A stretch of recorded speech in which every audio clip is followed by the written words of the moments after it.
Welcome to our channel Sai Amruthavani. ఓం సాయిరామ్. సాయి బిడ్డలందరికీ నమస్కారం అండి. ఈరోజు బాబాగారు మనకి అందిస్తున్న సందేశం గురించి తెలియజేస్తున్నాను. ఒక్కొక్కసారి జీవితంలో కొన్ని సంఘటనలు జరగటం మంచిదే తల్లి. ఎందుకంటే కొందరి యొక్క నిజస్వరూపం, వాళ్ళ యొక్క మనస్తత్వం నీకు కనిపిస్తాయి. మొదటి అవి నీకు బాధను ఇచ్చినా సరే నీకు జీవితాంతం పడాల్సిన బాధని దూరం చేస్తాయి. నేను చిన్నపిల్లవాడిగా ఉన్నప్పుడు నా యజమాని నా పనికి సంతోషించి 600 రూపాయలు జీతం ఇచ్చాడు అని చెప్పారు. అంటే దాని అర్థం బాబా 16 లేక 18 సంవత్సరాల వయసులో 1800 శతాబ్దంలో 600 రూపాయలు జీతంగా సంపాదించారనా? ఆ రోజుల్లో అది అసాధ్యమని అనుకుంటున్నాను. ఆ రోజుల్లో ప్రభుత్వంలో అత్యున్నత అధికారిగా ఉండే బ్రిటిష్ గవర్నర్ జనరల్కే నెలకు 500 రూపాయలు జీతం వచ్చేది. అయితే మరి బాబాకు నెలకు 600 రూపాయలు జీతం ఎవరివ్వగలరు? శ్రీ సాయి సచ్చరిత్ర 32వ అధ్యాయాన్ని ఒక్కసారి గమనించినట్లయితే అందులో బాబా ఈ విధంగా చెప్పారు. నా చిన్నతనములో నేను భుక్తి కొరకు బీడ్గా వెళ్ళాను. అక్కడ బట్టలపై చేయు అల్లిక పని దొరికింది. నేను చాలా కష్టపడి పనిచేశాను. యజమాని నా పనికి సంతోషించాడు. నాకంటే 3 కుర్రవాళ్ళు అప్పటికే పనిచేస్తూ ఉన్నారు.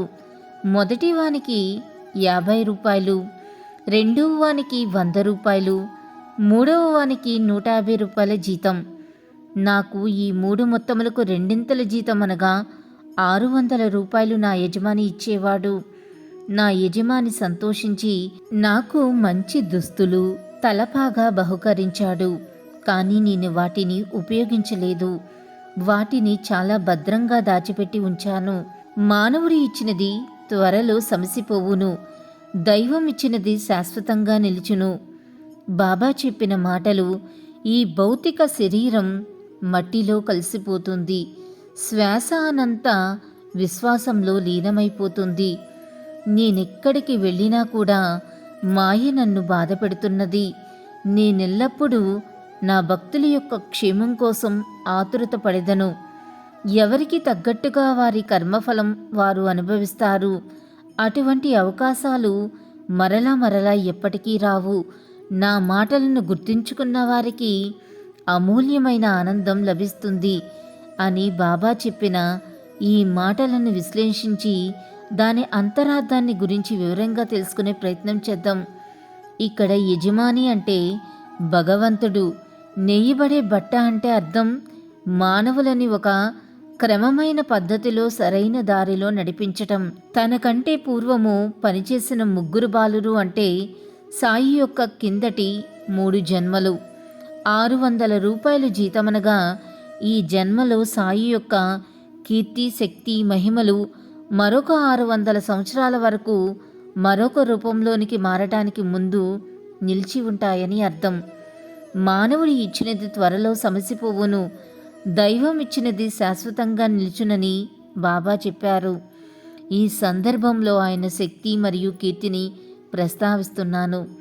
ఆయన ఇంకా ఇలా చెప్పారు, అటువంటి అవకాశాలు మళ్ళీ ఎప్పటికీ రావు అని చెప్పిన దానికి అర్థం పరోక్షంగా ఇక ఎప్పటికీ జరగదని ఒక సూచన చేశారు.